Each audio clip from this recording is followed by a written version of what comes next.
Hey, Colby. Hey, what's that, Barry? This one's for you. And I was like thinking about it, I was like, whoa, oh, that has to be probably the quote, right? Right. Yeah. I mean, if you know this movie, that's Yeah, that stands out. Yeah. But if you don't know this movie, you're like, that goes with Anything. so many movies. What's going on, guys? My name is Barry. This is Colby. And this is Who Watches This.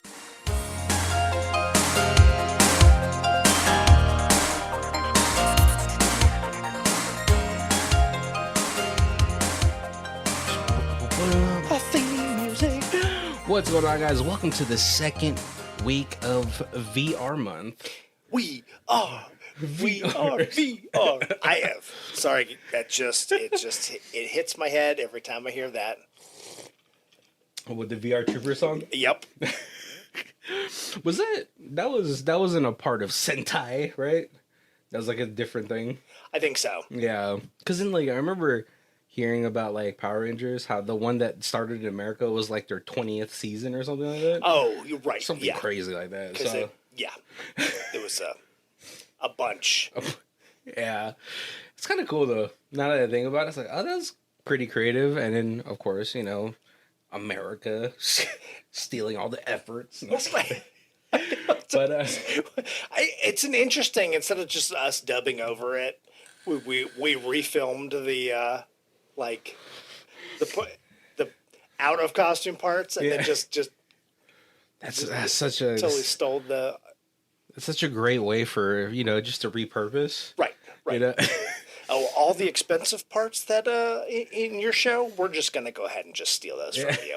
Well, I think they have to still do the copyrights and stuff. Oh yeah, right? yeah. I'm sure, yeah. But yeah, no. Pretty exciting month. Probably surprising for all of you guys to be like, what took you guys so long? Right. And I think this movie, which we haven't divulged the information yet, is probably one of my first entry points to our main actor. Okay. And one of the probably even before Star Wars, I think I watched this. So as far as like sci-fi goes, totally, I think this is like one of my earliest movies I can remember.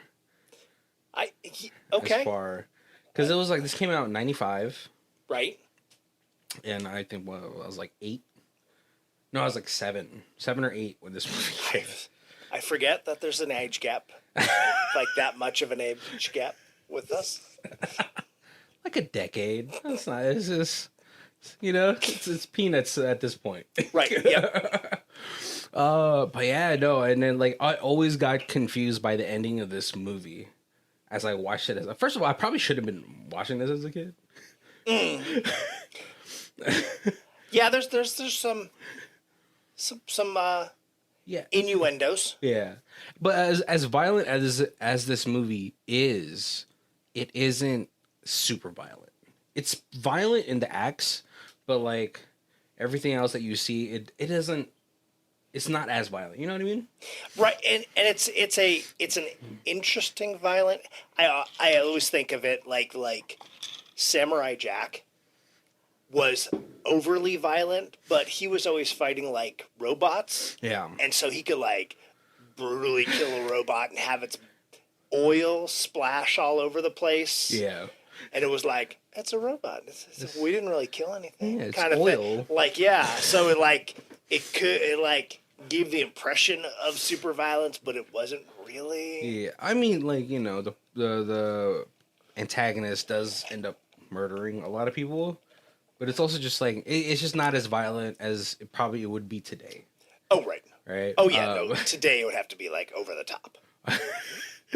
All right, but let's get into our little. I think this is just Jingle Month because now I'm just like Weird Al Yankovicing everything. All right, let's see if you can guess the song that I'm gonna parody for this thing. All right. Okay. Futures made of Russel Crowe acid now always seem to be governed by this VR world for useless twisting of our new technologies. Oh no, now there's no clarity. It's Denzel in Virtuosity. it flows so much better when you have the background music. You need to like pull a keyboard out and just like play along in the background, because if you do it on a keyboard, right, then it's different enough from. Oh, it's a parody now. It's a parody, not a. Because it's my baloney. Can you guess the song? I probably did it very poorly. It's from the 90s. Right. It's from the UK. And the singer wears a goofy hat. and virtuosity. It's Jamiroquai. Oh, okay. Yes. See, now that I say it, the cadence. Right. No, and like as you were doing it, it was totally going in my head, but it was like I wasn't pulling up the original song, but like the sound was like, oh yeah, no, this is off that one song. I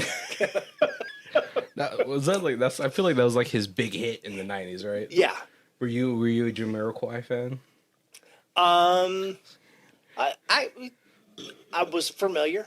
I was familiar with his game. Yeah. But yeah, we're going to be talking about the 1995 movie Virtuosity, starring Denzel Washington, Russel Crowe, and who's the other actress? The actress Kelly Lynch, who was pretty big back then. Right. And the one that you don't guess is Kaylee Cuoco. No, I knew it was Kaylee Cuoco because I was like, "Is that Kaylee Cuoco?" I totally did too. I was like, "That kid looks so familiar." Yeah, I think it was her cheeks. Yeah, because I think my first entry for Kaylee Cuoco was the show with John Wither. Oh God, come on, knock on my door. Oh, Ritter. John Ritter. Yeah, because I remember him from like a Problem Child. Yeah. But yeah, I remember her from that, and I was like, oh, I could kind of see it. Right. Yeah. Also, freaking William Fichtner, who's always like a bad guy. He's always sleazy. Always sleazy. Even though he's not really so much in this, he still is a little. And yes, I there's a couple times we've talked about this. It's just like you see somebody, you're like, I would like to see him throw everybody off by playing a good guy once. Yeah, like playing a family man. Yeah. Yep. Playing like a family drama comedy. Right. And William's Forsythe. Yeah. And like, I don't know if I've ever seen him not play a cop. I think he was also a cop in like Blue Streak, that movie with Martin Dick Tracy. He just plays a cop, so he has a cop face. He does. What's up, cop face? Right. Yeah. Oh yeah. He does comedy pretty well too, just because I remember him, I think, from Blue Streak with Martin Lawrence, and oh, okay, yes, yeah, and him and what was it called, Luke Wilson played off really well together. Yeah. He's like, I'm gonna stretch out. This time I'm gonna be a funny cop. Yeah. He's like, I'm really expanding my range with my cop situation. But no, yeah, we're talking about the 1995 sci-fi movie, Virtuosity, where in a virtual reality world, you are only a virtual reality girl. Just kidding. Now let's get into to the little plot summary of this movie. So the movie starts off with in a train station, two cops come out, but then everyone's dressed very plain, right, in like the same suit. Yeah. And they're cops, like, when they come out, they look like they should be, like... They look like, what's it called? The Demolition Man cops. Yeah, yes. Yeah, like a different city or something like that. So you're like, what is going on? Is there, like, a law against colors? Like, only grays, sorry, the color wars from the gangs of the early 90s had caused mute color. Right. You're like, oh, this is some kind of future. This is like 30 years in the future when the cops look funny and everybody's... It is outlawed to wear any shades. A uniformity. Yeah. Everybody must white, work for black, or gray. The corporate. Yeah, business casual. But no, so these the cop also the cops are Denzel Washington and the shitty Jigsaw. Oh, yeah. He's the jigsaw. He's the jigsaw that went rogue. Yes. He started making traps that there was no escape from. But Totally a side story. yeah. I just watched the 9th and 10th So Saw movie. I didn't realize there was 10 of them. I still feel like I'm missing like one or two in the middle somewhere. it's you're missing Spiral with Chris Rock. That's that's Spiral. So that's one.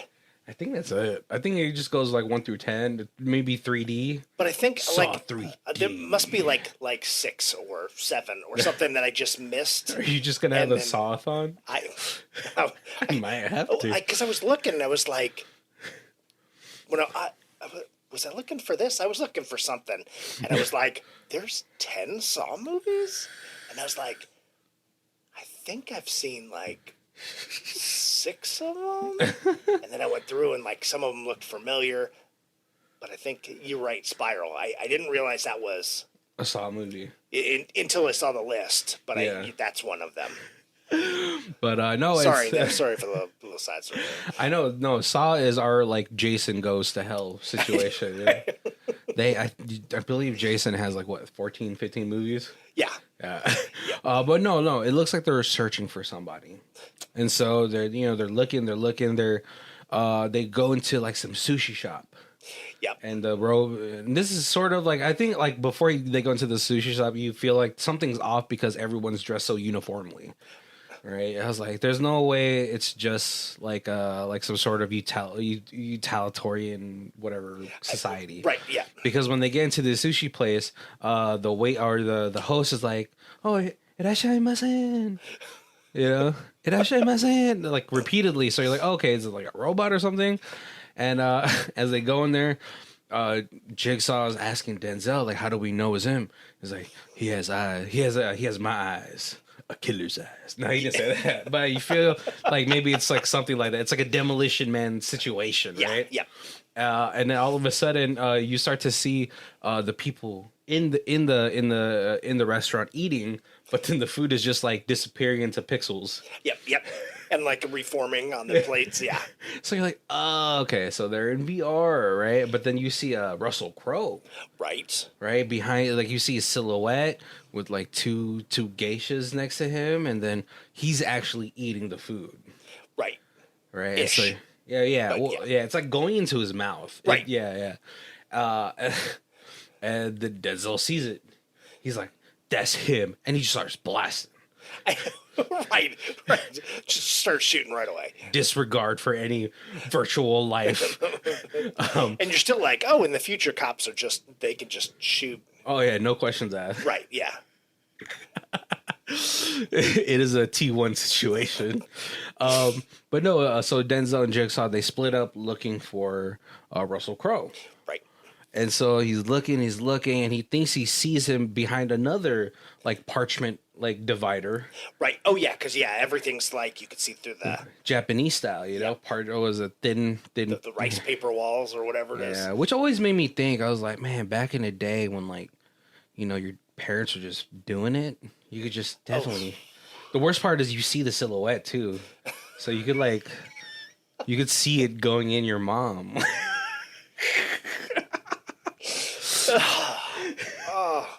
Just picturing that Austin Powers when he's in the tent and the light, and she's trying to pack stuff in the bag, but he's bent over, so it looks like she's packing it into his butt. It's exactly what's happened. A literal meaning of paper thin walls.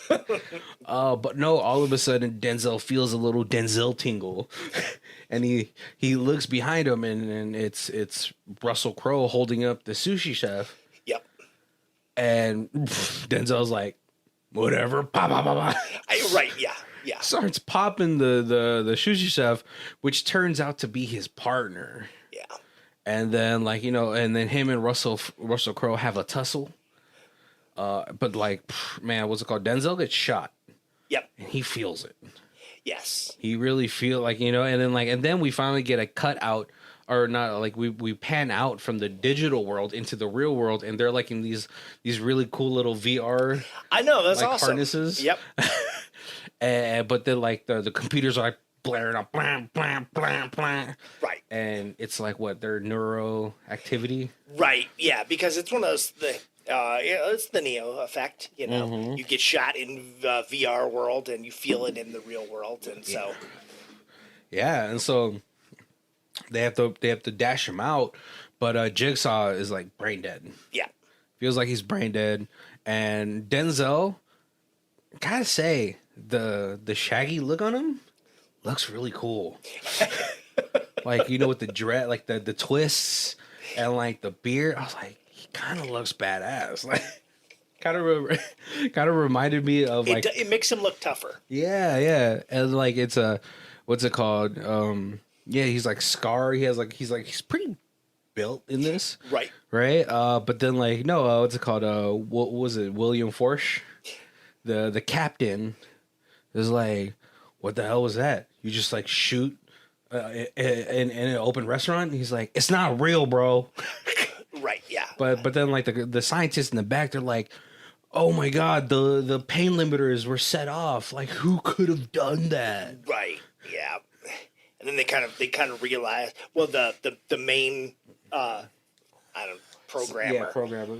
He kind of realizes that his or his AI has outgrown the system that they put it in. Yeah, and because it is able now to kind of manipulate the limiters. Right. And so like now like the senator or whatever who had probably, you know, with like the investor that was doing it had like kind of gave the government okay right to do this. Because they also talk about like this is supposed to be the training program, the super realistic training program, so that they can train all the new cops in a much more expedited manner than they would be able to in not gonna lie, real life.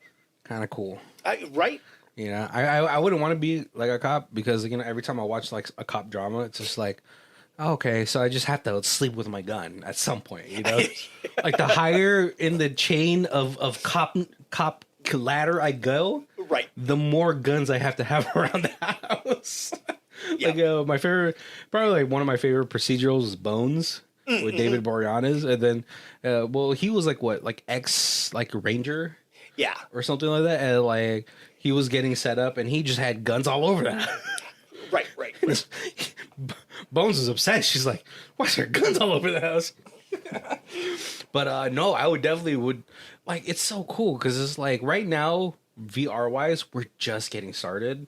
Yeah. And I would have to akin where we are VR wise is like we are at the like Atari.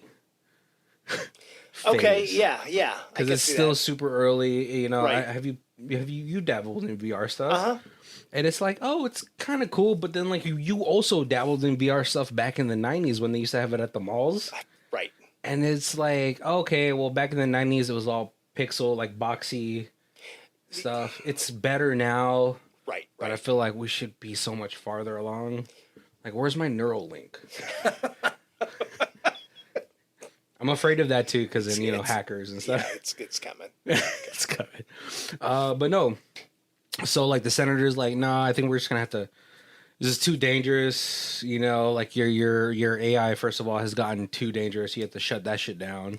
Right. You know, the investor is trying to talk to the senator because he's already invested so much money. You know, he's like, this has to work. I need this government contract to balance it out. Right, yeah. And everything, right? Because then obviously it'll balance it out, but then in the future it'll just get more, you know, get more and more money. Right. And the mayor, sorry, we forgot about that. That's the actress who was Nurse Ratched in One Flew Over the Cuckoo's Nest. Oh, that is her. She also has that face. Yep.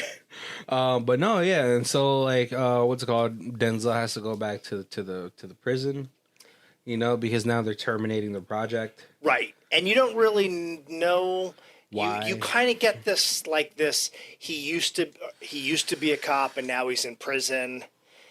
Yeah, but at this point you don't get any kind of story or anything. Yeah. Like you're just like, yeah, and like the reason like they were using prisoners for this whole testing thing because, you know, free labor or whatever. Right, and if there's glitches, Yeah, it's very Suicide Squad-y. Yeah, right. But he's all like, "What? You're gonna take off 9 years from my life sentence? That's cool.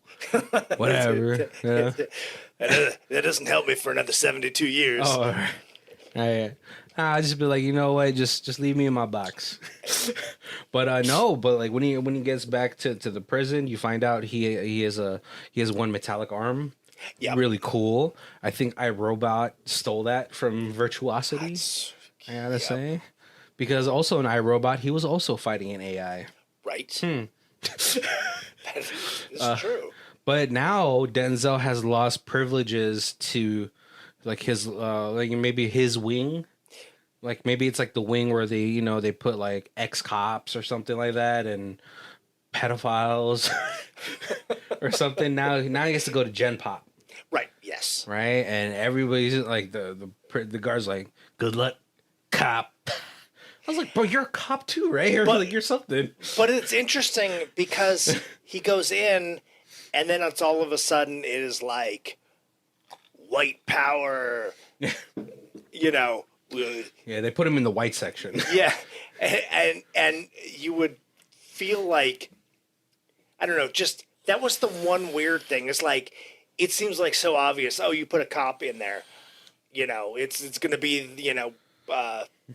those movies where like the cop goes to jail and half the people that are in that prison he put there, so they all want to Well, they did. I think he did because a couple of those inmates say his name. Right. I'm gonna get you, Parker, or whatever his But name it was still like a weird like white power. Yeah. I'm gonna kill you. I'm gonna kill you, Barnes. Well, no, and then they heard that Jigsaw died, Right. and so like Denzel, he fights this guy, fucks him up. Yeah, he does. And he's like, "Come on!" He pretty much gives you a Rorschach situation. He's like, "I'm not locked in here with you." It's also that guy's delivery. I like that actor. Yeah. When he I know a lot of people weren't a fan of his like Freddy Krueger, but I felt like he did it really well, like to update the Freddy Krueger. Right. Yeah. And then everyone was kind of just like, "Oh, Robert E." and like, "Bro, leave, come on."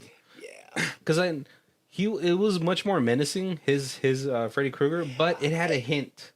It had the hints of comedy in there. Right, but it was like crazy person comedy. It was like, it's funny because this person's insane and he's killing you. Where like the Robert Englund was like, they're making it funny so it's not so scary that I can't go to sleep. Well, the first one wasn't as comedic. Right. Yeah, Oh, and yeah. then No, they it's hammed certainly. it up. Yeah, so like I was just really upset. But yeah, definitely that situation. So obviously the police or like the correctional officers come in there, they beat him, and then they put him in his cell with his chalk. Yeah. Because Yep. he's like, I can't use freedom right now, but I can use chalk. Right.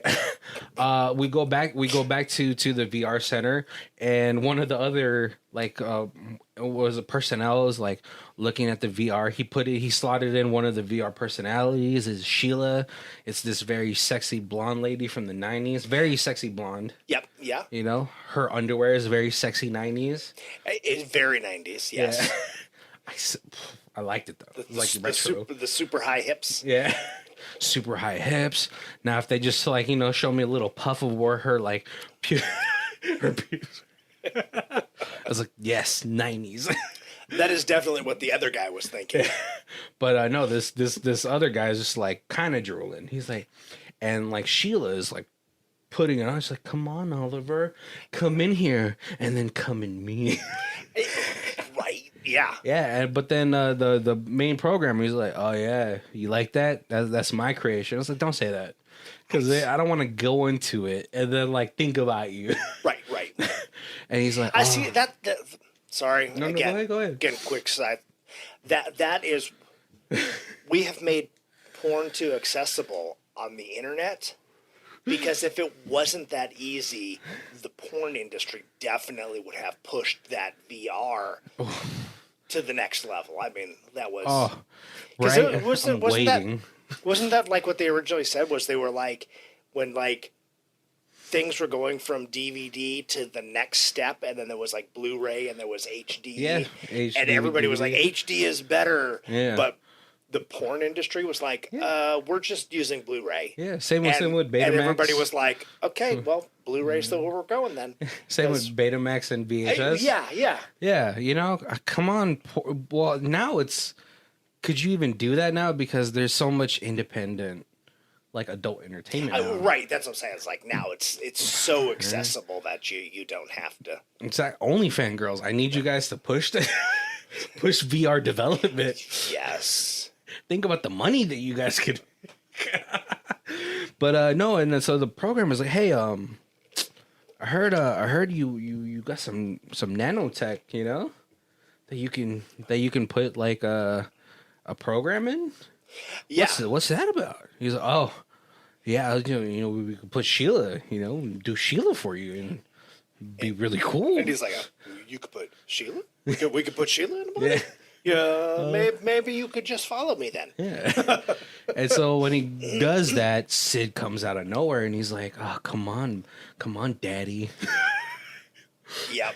Come on, dad, put me in it. Yeah. You know, and like this program is sort of having some sort of God complex situation happening. Oh, totally. Because then like they're like, you're the perfect killer type of situation. Right. He's become obsessed with killers because he's been trying to make this perfect program that's going to be like the ultimate training, but now it's taken on a life of its own, and he's like, yeah, like you said, God complex. He's like, I am, you know, the creator of like this cutting edge AI. Yeah, I've created this intelligence. Yeah. Right? Because even Sid said something about God and stuff like that. Right. And if I don't somehow get him out of this program and save him, he's going to get deleted because he's learned how to break through the wall. Yeah. And so the government's not going to allow it to stay. Yeah. And so yeah, he decides to switch the thing with Sheila with his program. Yeah. And at this point he is Sid 6.7. So yeah. He's already, you know, gone through a lot of iterations. And so they go there and the programmer Oliver I think is his name, he shows him his nanotech, and he pulls out a snake. Right, like a boa. Yeah, and then he cuts off the tail and he's like, oh, well, what do we do? It's like freaking Billy Mays here. He puts it next to a beaker, and the nanites consume the glass. Yeah. Which is able to reconstruct it, and now it's brand new. Right, because it's like a processed silicone that it can use to refabricate itself. Basically, the T2000. Yeah. Right? I was like, oh, yeah, that's a great idea. And it's interesting that it's like only glass, because like silicon's like the base for so much stuff. Yeah. I mean, it also makes sense just because like for its ability to be soft and hard. Right. I think so. But also I think it's like, I guess it's a great failsafe, because if you just take this like nanite body somewhere where it doesn't have glass, you can blast it away. Yeah. You know, like you don't want something that could like absorb like, I don't know, concrete or something. But no, so they decided to put the AI into this ooze, you know, from Power Rangers, and I don't know, 8-9 hours later, the 3D printer is done, and it's an alien pod. Right. Yep. Why is it an alien pod? I guess it's because you have all the nanites in there as like a fluid. I mean, it shouldn't be an alien pod, but like I could see like being like a pot. Yeah. And they're like in there because it's like a soup. Yeah. And then they're forming into the body. Yeah. But then like, you know, the little microwave dingo, ding. Yep. And at first it kind of looks like a crash test dummy. But Oliver is like, what is going on? It's like still forming everything, right? Yeah. But if I was Oliver, it's like those shoulders look too broad. Right, and I don't want to. So muscly. I want to see the girl in final form. I don't want to see, You know. Yeah, I don't want to see it come out of the vagina. Like, it's all goopy. You know, but even then, I was like, that muscle is not Sheila. Right. And when he even says it, he's like, Sheila? Well, he says it after it's fully formed into Russell Crowe. Yeah. And he's like, not Sheila. I love Russell Crowe's like voice in this. It's very cartoonish. Yeah. Really funny. But no, so Russell Crowe ends up killing the Oliver. And I guess he lets his dad go. He's like, get out of here, you know. Well, Dad kind of runs off. Oh, he runs off. Okay. Yeah. But it's interesting because, like, was the little like, homage to other movies. Like, he's naked. And it's definitely like that Terminator, like, let's show a little crow butt. Yeah, it was the 90s, you know. There's always butts. Yeah, that's true. That was before they could show dinglings. Oh, Jesus. Every time, it's always the dangling. Dangling or testicles. But no, and so, yeah, he kind of escapes from there, and then, well, now everyone's on high alert. Everyone's like, oh, no, the program for 6.7 is missing, and now the guy who's making these androids is also dead. Yeah. So I guess we could assume that Sid was able to make himself a body. Right. Because at this point, Daddy Programmer is on the lam. He's like hiding out in some like dingy... yeah, like motel somewhere. Yeah. And a murder happened where it was a copy of another previous murder. Yeah. Because he wrote on the wall, like, die pigs or something like that. Oh, right. Charles Manson. Yeah. And so they're like, oh, no, we have to get the only person that's gotten close to catching Sid. Right. And so they get Denzel Washington. And they're like, here's a full pardon if you can capture this AI. Because now everyone's neck is on the line. Oh, for sure. Yeah, because this is like what, the mayor's project? Or the government's project? Yeah, government can't make a murder machine and then let it loose into the... into the world. Yeah, into civilization. That's like bad. at this point, like at that point, also it's like almost a unkillable. Right, as long as there's they don't really know that, but they're they just don't want it out. You know, it's supposed to be like a government secret, and you know, obviously the investors is like, well, how about we just subdue it? You know. Right. Idiots. So capitalism, you know what I'm saying? So, yeah, they're like, hey, Denzel, here's a full pardon. And he's like, where's my gun?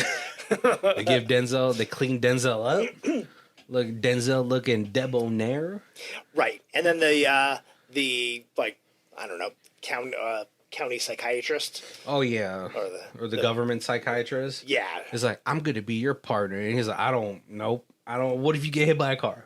Right. I'm not going to be responsible for you. Yeah. So but like, you know, he gets cleaned up, you know, he's like, well, here's your badge, you know.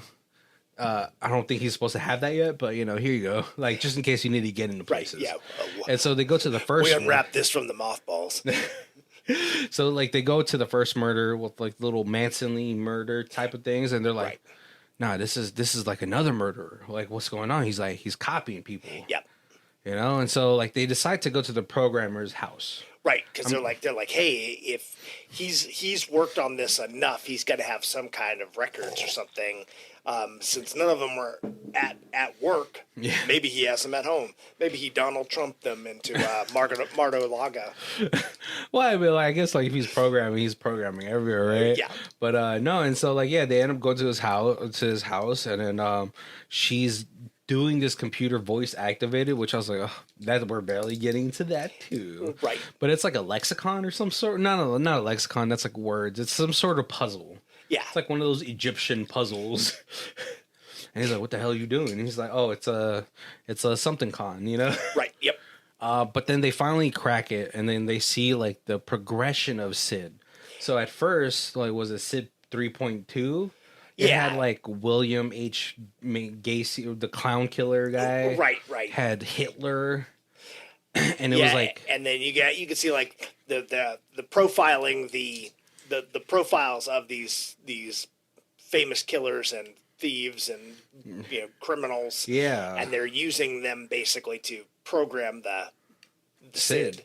Yeah, because they have to do it like they're like, well, it's too complicated to program a psycho like from just to adulthood. Right. Yeah. So how about we feed it all of this information from all these other, and so Sid 6.7 has like 200 personalities. Right. And they're each devouring each other constantly to see which one is like the most psychotic or whatever. It's like programs, to become right? who's going to be the alpha. Yeah, basically. the dominant program. Yeah. Right. And then as they're going through, a name pops up, and it turns out that was the person that Denzel.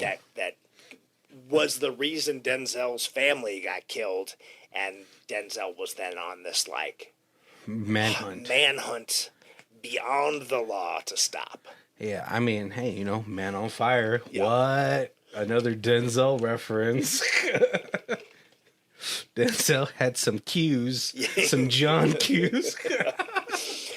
But yeah, so they kind of give a little mini background on the guy. Yeah. He's a political terrorist who was not afraid of killing people in public because he wanted to draw attention to himself so that he could get his message across. Yeah, and I think is it this? I mean, we can kind of just spoil what happened to Denzel at this point. I don't think it really affects it, but like so Denzel.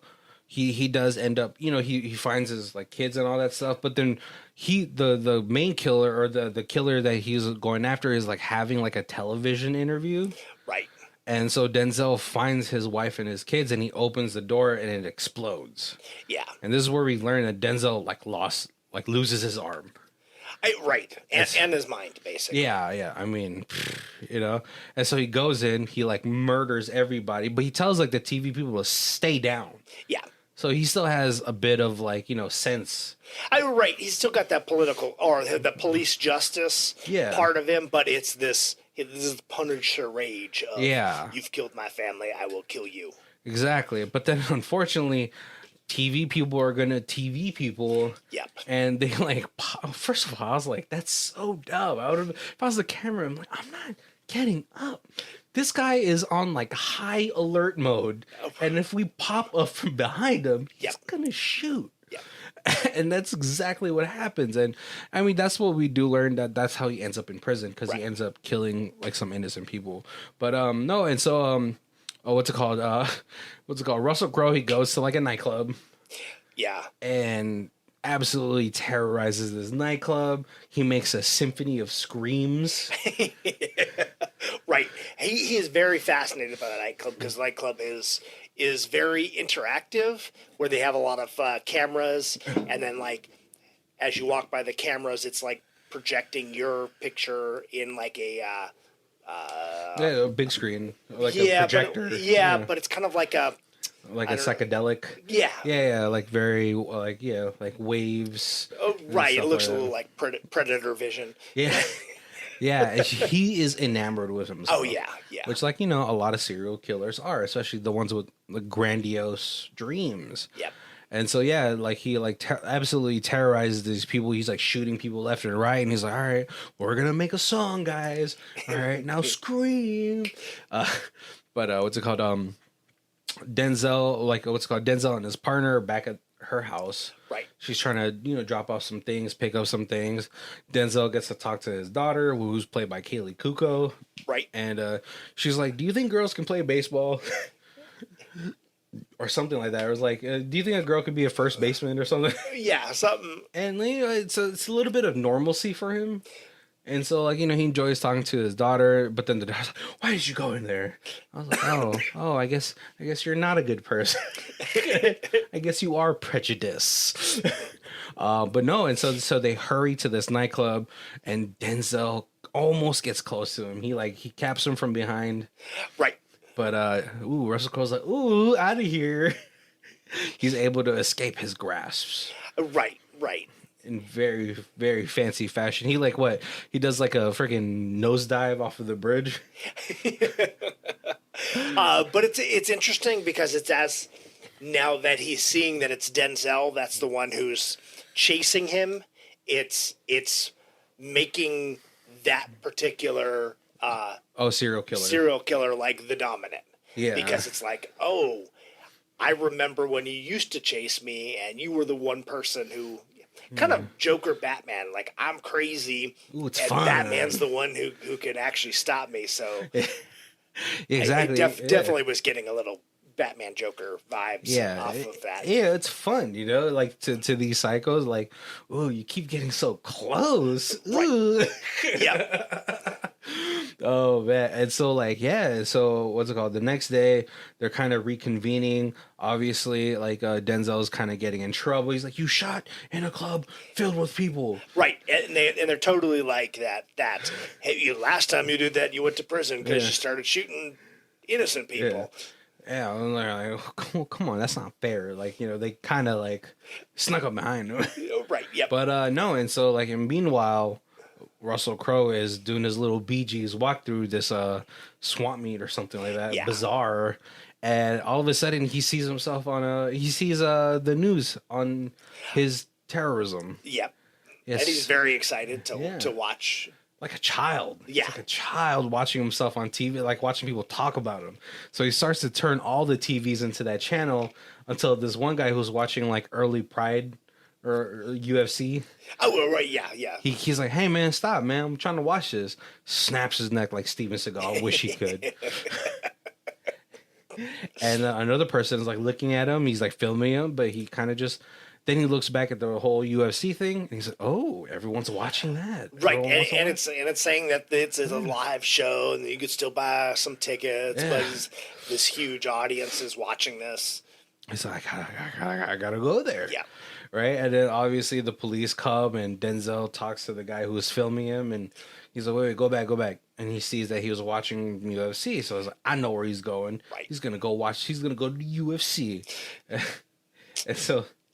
Russell Crowe gets there first, and he kind of flirts with this young thing. Right. That was a weird thing too, because there's like this. They keep showing this girl on one of the cameras, and it like they allude to like it's his, like that he had already killed the cameraman, and that's the reason why this camera's like stuck on her, but he hadn't got there yet. So it was like a weird... Well, like 200 different personalities, and he's like, "Ooh, I like him curly haired." Yeah.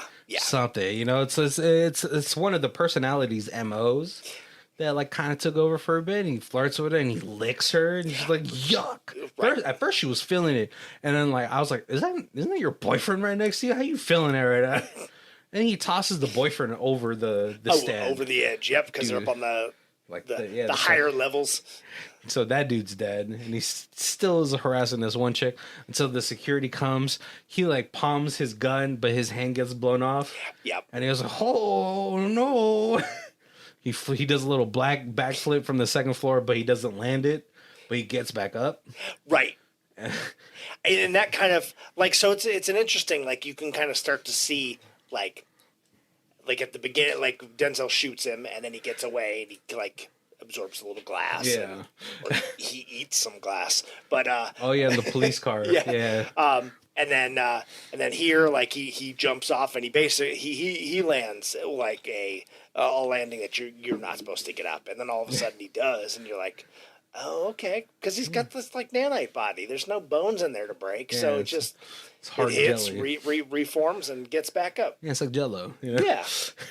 He goes into the ring, kind of messes with everybody, but he's not hurt, obviously. But then he sees Denzel, and he's like, "Ooh!" He starts running again. Denzel kind of almost he's thinking about shooting, but he doesn't. Right. Too many people. I was like, okay, he has some restraint. Yep. Right. Until he chases them all the way to like this train. Right. Like not subway, but like it's a train. It's just above ground train. Yeah. But then like what's it called? Russell Crowe has a hostage. Yeah. And he's like, oh, don't miss. Right. And it's just exactly the same kind of attitude he had when he had the virtual reality sushi chef. Yeah. And he's like, "Oh, but this one's real. You gonna still shoot them?" Yeah, exactly. But Denzel ends up not really shooting. He shoots around it. Yeah. Which I was like, I was like, he didn't shoot that lady. I 100% knew he didn't shoot that lady. Right. But like he made it, but Russell Crowe made it look like he did. Yeah. Because he also had a gun too. So he shoots her from the back, but then everyone's like, oh my God, he shot that lady in cold blood. I was like, well, not cold blood. Like, you know, it could be a mistake. It's not like he was aiming for the lady. But I guess if you're A cop. and you're not really paying attention, and all of a sudden, you know, you just see a lady like stick her head out, and he shoots, and then she falls down dead. Yeah. It's like, oh, you just shot that girl in cold blood. Yeah, and then Denzel tries to chase, obviously, well, like, before, like, they fully got away, Russell Crowe had a kid on his lap, so he's like, you gonna shoot this kid too? Yep. And so, yeah, no, so Denzel gets arrested again, even though he's telling his, his friend, he's like, hey, I didn't shoot her. I shot around them. Right, right. What? I didn't shoot her, and then even the psychologist who wasn't there but vouches for Denzel, like, he didn't shoot her. You have to check, like, the entry point for the bullet. Right, right. And so they end up doing that. Like, this is much later, like, Denzel's getting transported, and meanwhile, they do end up checking it, and she's like, see, it came from the back, not the front. Right. And he's like, oh, maybe she's like twisted as she was falling, and she's like, no, I was there. I saw the shot. Yeah. But what's it called? Russell Crowe is like, oh, I can't let my best friend go to jail. Yep. Who's gonna chase me then? Exactly. So he ends up killing the guards and then ends up breaking Denzel out of his cage. But he's like, oh, but hey, there's neurotoxins in your body, in your brain right now. Right. A full-on Suicide Squad situation happening. Oh, yeah, totally. Right? And so he's like, oh, what are they going to do? They're going to kill you first before you catch me? Woo, I don't know. Yeah, because when they first go to release him to do this manhunt, he's like, what are you going to do? Well, how are you going to stop me from running?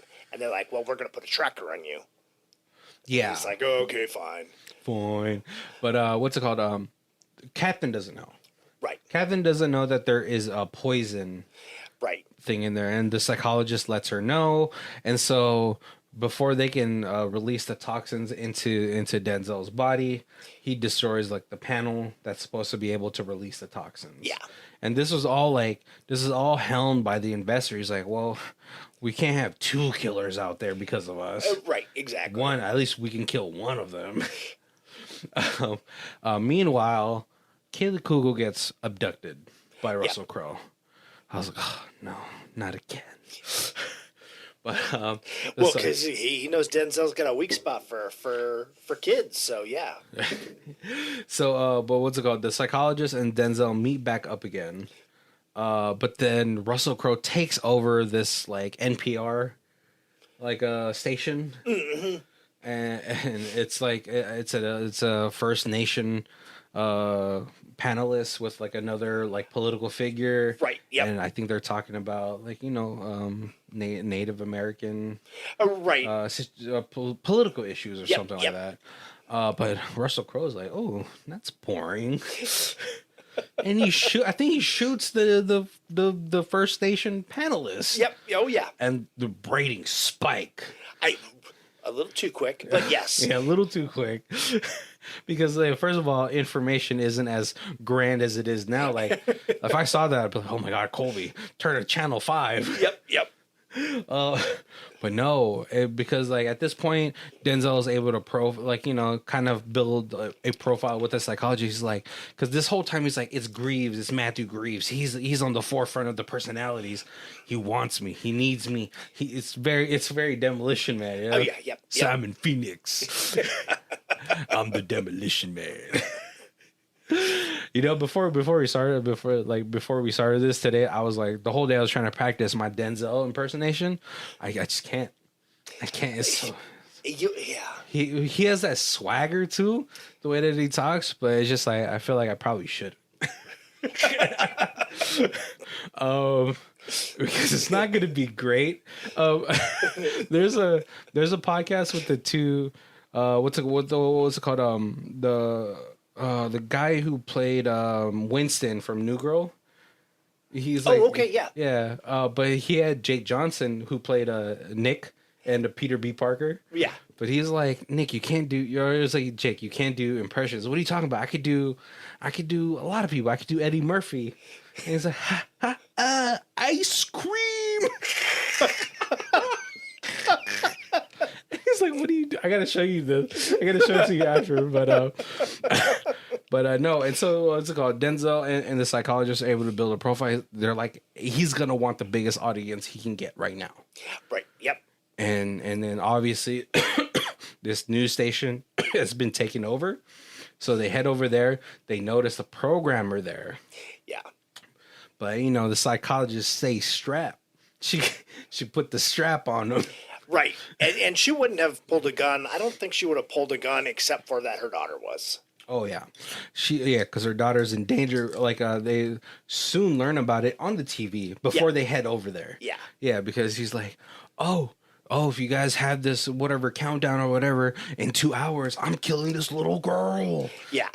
She's like, yeah, oh my God. And he keeps calling Denzel out. Yeah. Like, come on, Barnes. Yep. Come find me. And so and what's it called? So Denzel starts chasing after him and all that stuff, and he's able to free all the TV station people.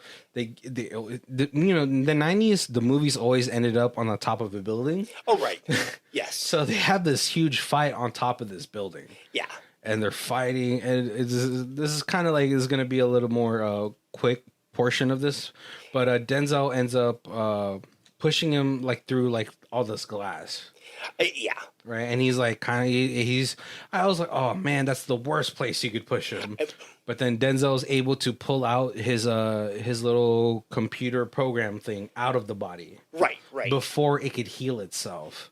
Because the programmer or the nanite guy from the beginning said, oh yeah, that's all cool, but if you can take out the little program out of its like head, then the body just dies. Right. Yeah. You could shoot the body, and as long as it can find enough material to regenerate, it's basically immortal. Yeah. But if you take it out, it's done. Right. And so now they're kind of like, what's it called? The program is like, oh, now what are you going to do about her daughter? Yeah. Now she's dead because you had to get your man.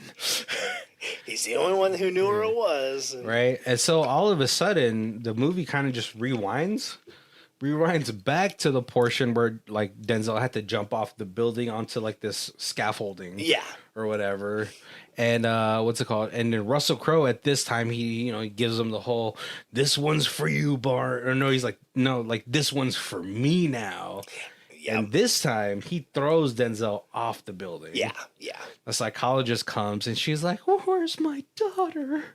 He's like, oh no, don't cry. Your daughter's so close yet so far. Yeah. It's like all these riddles, right? And all of a sudden you see Denzel's body and the blood that's splattered start to go back into him. It's very Neo. It's pretty much Neo, right? Yep. And then he's Russell Crowe ends up divulging the information of where the daughter is. Yeah. And he's like, she's only 3 clicks away. Doom, doom, doom. And then you find out, obviously you find out after you see Denzel reconstruct his body that he's back in the program. Right. Yeah. And now Russell Crowe's super pissed. Yeah. I'm back in the box. Yeah. Daddy. I don't know. Basically. And now you're like, as they're trying to pull Denzel out, you could see how powerful Russell Crowe has become in his virtual world. Yeah. He is basically like bending buildings. He's like full on Doctor Strange, morphing the world. Yeah, multiverse. Well, that's before. That happens after. What's it called? They pull the chick out. Yeah. Out of the virtual thing, and then Denzel's like, Billy, come on, get me out. The cat then ends up getting bludgeoned by the programmer. Oh, right. Don't know if he dies, but there's a big pool of blood, so he probably died. Right, but what's it called? No, the psychologist is able to pull Denzel out before his mind can completely turn to mush. Right. Because Russell Crowe does end up like multiversing it. Madness and all that stuff, and I think his thing spiked up to like 700 or something like that. But no, he ends up getting him out. But the movie's not over because they still have to go save the daughter. Right. Right. It's interesting because it's like the programmer is like, it feels like he's like, okay, I will let you go in there and mess with Sid so that you can find where your daughter is, because like that's your kid, and it's not right for him to kill your kid. But then once like they find out, he's like, but now I got to save my kid. That's why he's like bludgeoning the cop. He's like, Sid's my kid, so I got to save my kid, even though he's a bad kid. Yeah, psychologist ends up popping like 3 shells in him. So they get to the daughter, but he's like, whoa, don't open the door. There's probably a bomb in there. Right, it's booby tap because that mine was. Yeah, so Denzel ends up going in there, finds out there's a pressure plate, and so but there's a program in there. Yeah, and then like it has like a loop of Sid like I knew it was gonna be you, Barnes, blah blah blah, and he's like, oh, what am I gonna do? He ends up pulling a wire from his cybernetic arm, right, and ends up looping. Which I was like, how did he know how to do that? No one says anything, but like they're like, oh, this movie's gone on too long. But I love that where like every time he tries to do something like cut a wire or move the pressure plate or whatever, the little computer pops up with Sid's face. He's like, I already thought of that. Yeah, because you're going up against 200 serial killers at once, but it's also like, you're like, well, they're not all dominating, personalities. So. Right. But no, he ends up being able to save the child, and then the movie kind of just ends after that. You don't know what happens. I mean, he gets a full pardon, so right, he's free. And then obviously, like every '90s film, it ends up with like this helicopter shot of them on the the helicopters flying out. Yeah. with the cool now 90s theme song. It would be drone, but 90s was always helicopter. Yeah. All right, let's get to our other section where we talk about the high star and the low star. So we got a 10 out of 10, an unknown but excellent movie. That's right, my plot summary said this was an excellent movie. It is an excellent action movie with a great cast. Denzel Washington is Parker Barnes, a convict who gains his freedom by destroying Sid 6.7, a virtual reality killer who gets into the real world. Russel Crowe is superb as Sid. Sid is the perfect villain because he can carry on wisecracking jokes while murdering for fun. A true villain must be funny and a psychopath as well. Kelly Lynch, Steven Spinella, and William Forsythe all put together great performances. This movie is a must-see. And then we have a 1 out of 10 from 2005. I cannot believe this kind of crap was still being filmed after 1982. I really expected better from Washington. Crowe, you can almost forgive for taking a role in this starter movie. I would have much rather preferred to watch AI with a wicked twist. At least the special effects would pass for some kind of reality. The special effects in this movie really leave a lot to be desired if you think that a decade before this inspired such great movies as Indiana Jones and Back to the Future. Two very different genres. Right. Well, not Back to the Future, but like the situation is kind of different, bro. The movie might be going somewhere, but the storyline is convoluted and elusive. They needed to put a lot more work into the characters. They all seem a little shallow, although perhaps fitting robotic. Nah, not really. I mean, one's harsh. Yeah. But like, I was like, I think they're pretty fleshed out really well. Like as far as the pacing goes, right? They didn't delve too heavy on. It's not like they did a deep dive on each personality or something like that, or they kind of sped through Denzel Washington's like backstory, but you got enough of it to sort of understand his motivations, right?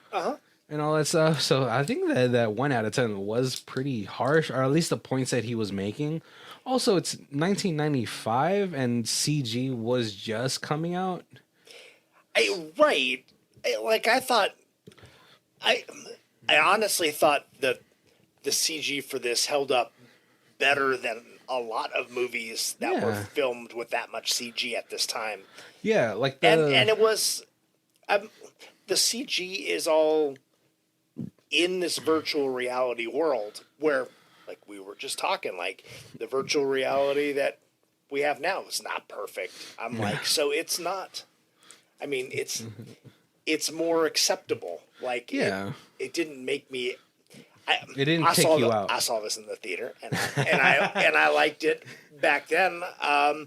Like, I mean, there's plot holes. There's some stuff that doesn't make a whole lot of sense. Where you're like, oh, you got a whole city of police officers, but the only one who can catch him is the one who's in prison.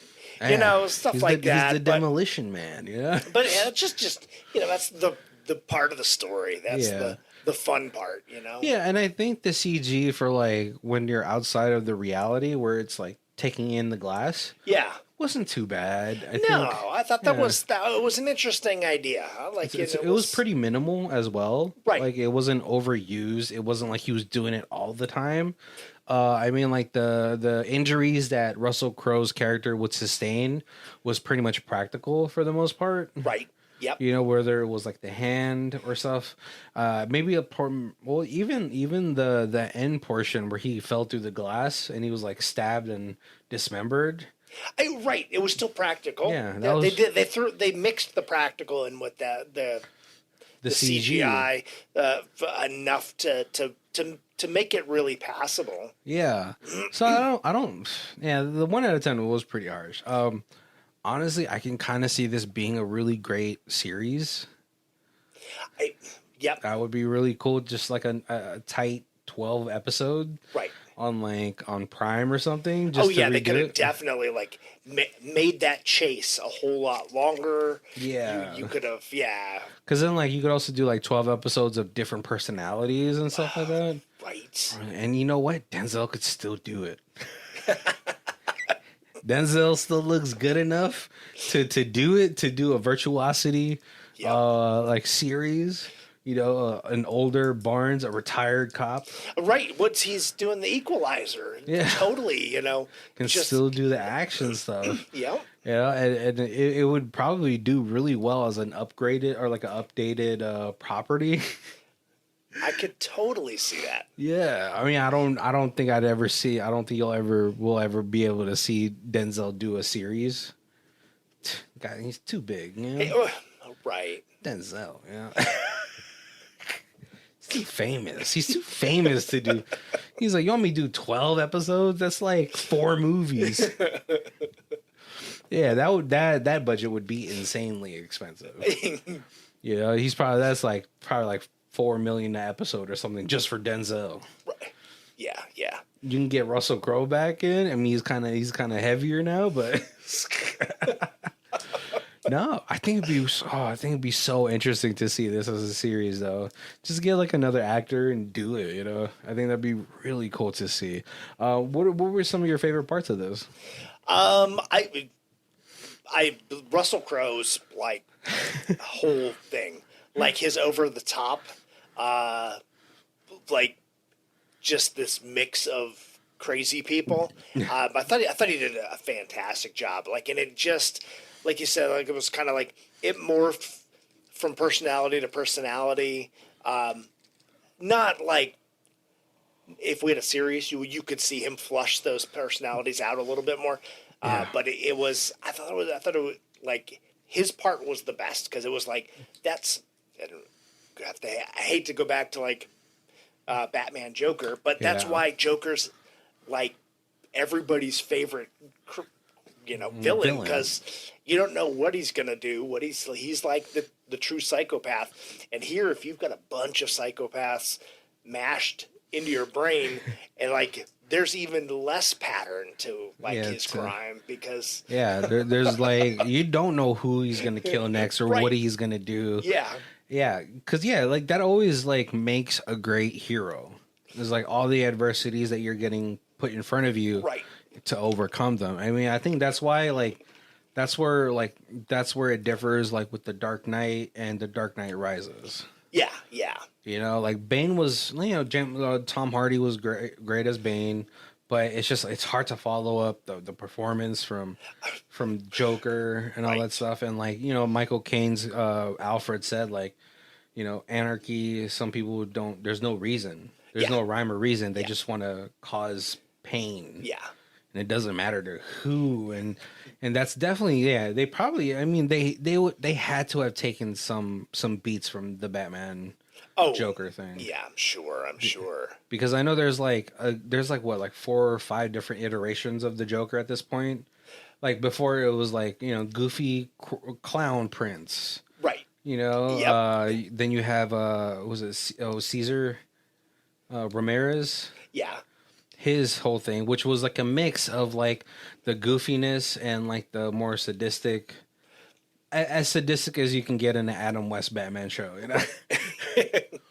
And then now we have like, I think like what, 3-4 different other Joker iterations, but it's kind of like the villain makes this story. Right. Yeah. And I think, yeah, Russell Crowe did. I think he did a really a tight walk between like being this cartoonishly villain person, Right. Almost like The Mask, like where it's just like this It's a great way to say it. This cartoony villain that knows that he's in a world where he's almost indestructible, so he can play out these parts, just be obnoxious, and get away with it. Yeah, no repercussions. Yeah. Oh yeah, because the Mask was a menace, especially in the comics.